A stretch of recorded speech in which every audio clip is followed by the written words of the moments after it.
Ladies and gentlemen, Happy New Year! Juan here with James and Jordan with our top 15 indies on Nintendo Switch Part 2. The reason? Well, it's simple. It was very difficult for us to pick a top 15 and we ended up having arguments within the team about which games should be in and which should be out. So the best thing to do was to make a Part 2. Even the comment section of our last video had people asking how we could leave out such gems of games. What epic indies am I talking about? Well, get comfortable, make a cup of tea or coffee, get yourself a glass of wine or beer, and let's check out the top 15 indies part 2. Make sure you stay till the end. We want the community to get involved in our next video to see what I'm talking about. Make sure you stay till the end, and if you want to watch part 1 of our top 15 indies, we'll put a link in the description below and in our pinned comment. Let's get into it.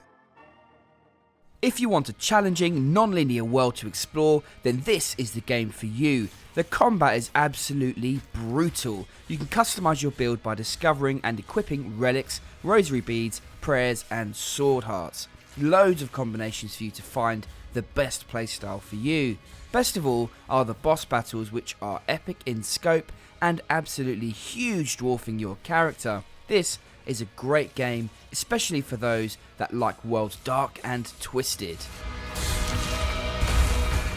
What a fabulous game Children of Morta is. Your job is to protect Mount Mortar and you have a whole family to do it with, all of which have varying different playstyles in this awesome roguelite dungeon crawler. The story is told by a narrator who will instantly have you drawn into the story. The visuals and epic soundtrack are the icing on the cake in this extremely compelling and playable title. Thousands of memories bring thousands of images. These moments when you gave it all for one another. Gris was a game that we all loved here at SwitchWatch. No surprise, as Devolver Digital have a knack of having a hand in some of the best games on the system. An emotional ride with our protagonist Gris, who takes us on a journey of discovery, dealing with a painful experience and sorrow which manifests itself through her dress, granting you new abilities. A story told with no words, just wonderful visuals and an epic score. We cannot praise this one enough.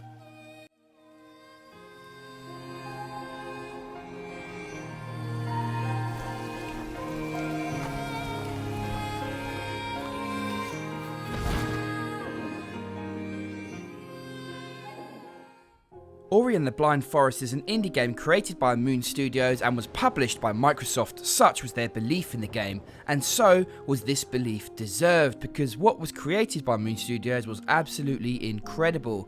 The tale of a young orphan destined for greater things.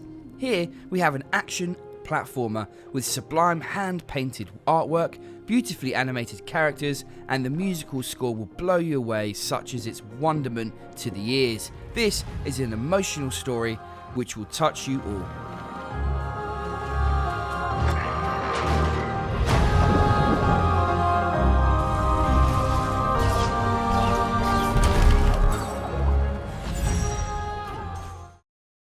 The Messenger is a top indie game, so much so it was the most called out game in our part 1 top 15 indies list. People asking why we had not included it, and let me tell you, it caused us some huge arguments within the SwitchWatch team, so much so it was decided that we would make a part 2 list just to include this awesome Metroidvania, including a ninja. What on earth is not to like, featuring an original soundtrack by chiptune composer Rainbow Dragon Eyes, a memorable cast, new abilities, hidden levels and paths to discover. This is very playable and should be a game everyone has on the Nintendo Switch if you're into indies. And even if you're not, buy it anyway. Darkest Dungeon. Another roguelike, but this is like no other, a turn-based RPG about the psychological stresses of adventuring through twisted forests, crypts, and all sorts of other dark stuff you can think of. Stress is an apt word for this game because boy is it tough. The affliction system where fear, irrationality, and paranoia need to be contended with. 16 playable characters to suit your playstyle. This is a top game, and if this is your thing, should be added to your collection without a doubt. Now, like me, You are a part of this place. Moonlighter was a great surprise of a game and one that instantly resonated with us. A game where you can run a shop and put items on sale and at the same time go dungeon crawling, defeating various enemies and bosses in a visual style that we love. Yes, please give us more of this and we are happy. Another awesome game published by Merge. Give this a try if you have not already, as you won't regret it. It's got that one more run feel about it. Valfaris, from the creators of Slain Back from Hell, this is Steel Mantis having another go, but this time taking everything they learned from their first game and implementing lots of improvements into this awesome 2D action game, which is balls hard but pure awesome with its tight platforming and gunning with that awesome heavy rock soundtrack and violent, gory, pixelated, wonderful visuals. Get this if you want an epic time.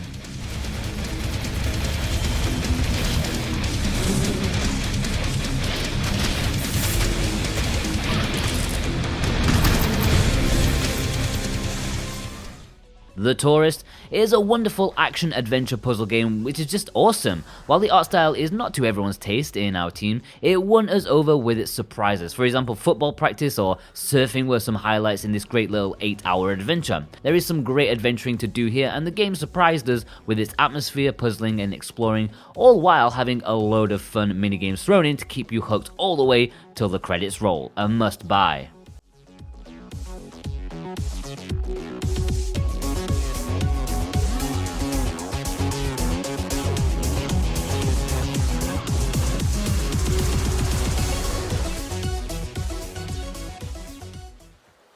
Well, we chose to put part 2 of this wonderful game from Drinkbox Studios because, well, it's more of the same, which is no bad thing, but if you've never played this before, then part 1 and 2 are both fantastic, so either one is a great game in its own right. We love this Metroidvania action platformer, lots of bright colours, a wonderful musical score with gameplay to match, just a great game that everyone should own. It has its own personality in abundance and a fantastic style about it.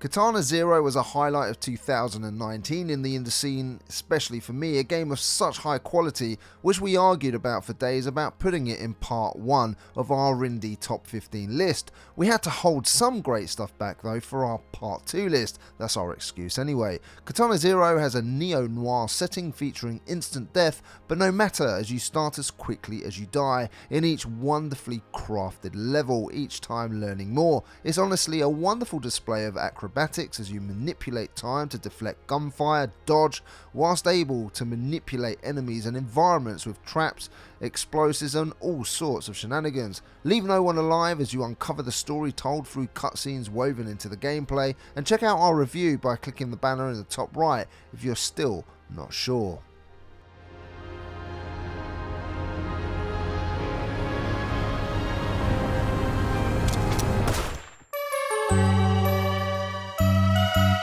Undertale, what a wonderful RPG this is. So imaginative, and it won us over instantly. It's a world full of monsters, but utterly hilarious. Just some things you can do, dance with robots or date a skeleton, or just destroy everyone if you're feeling a little moody. Basically, you determine your future and we cannot praise it enough. Another must-have.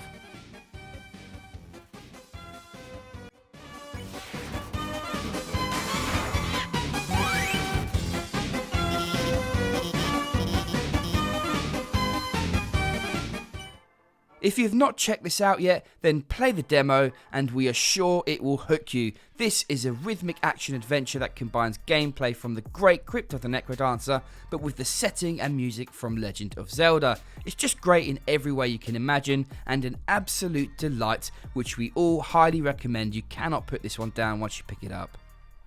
Champions can do. Far from it, Octavo. You're not the only one with the power of rhythm.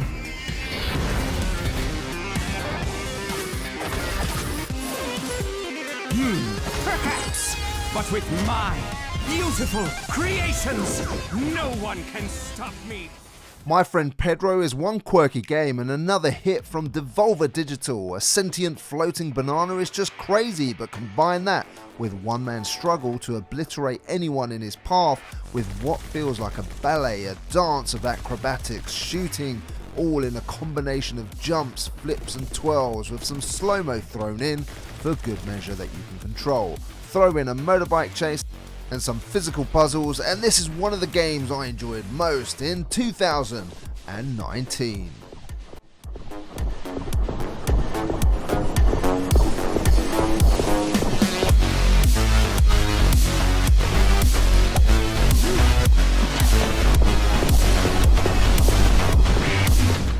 We finished this list off with Owlboy, which took 10 years to make, and you can see the love that has gone into every pixel of this wonderful game about a mute named Otis who struggles to live up to expectations of owlhood. A story-driven platformer which ignores gravity as you can fly.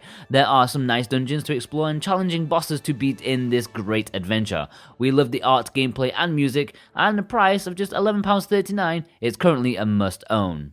Well, ladies and gentlemen, I bet you thought that was the last of it, but I've added one more game for your viewing pleasure and for good measure. The Binding of Isaac Afterbirth Plus was the first ever review I carried out for SwitchWatch, and well, kind of started it all really, and after almost 3 years is still one of those games I pick up and play when I have a moment. Such is its quality. A dungeon crawler and roguelike game in which you control Isaac, who found a labyrinth beneath his own house, created by none other than Edmund Macmillan. In Afterbirth Plus, there are over 13 controllable characters, 600 items to find, and 90 plus bosses with 20 endings. An epic little game and a great one to finish off this list. So as I said, ladies and gentlemen, we're going to need your help for our next video. What do I mean by that? Well, I want to know what your top AAA and top indie game was that you played on the Nintendo Switch in 2019. The games that get the most mentions are going to make a top 15 list picked entirely by you. That's the idea. So please get involved, leave us a comment down below letting us know your top AAA and top indie, and we'll make a list out of it, calling it the top community picks. That's the next video that we want to make, so please get involved. Thank you for staying and watching, we really do appreciate it. We can't wait to keep on making great content in 2020. If you did enjoy this video and you're a new watcher, please make sure you subscribe for more videos like this one. We get involved with features, reviews and lists like this, so we do really appreciate it. And for all of you existing subscribers, thank you so much. We're at 45,000 now, nearly at that 50,000 mark, where we're giving away a Nintendo Switch Lite and Zelda's Link's Awakening. We'll pick a subscriber for that. And lastly, most of our videos are converted on our website, so if you want to check out a written version of this video, head on over to www.switchwatch.co.uk. Thank you from Jordan, James and myself. We'll see you again on the next one.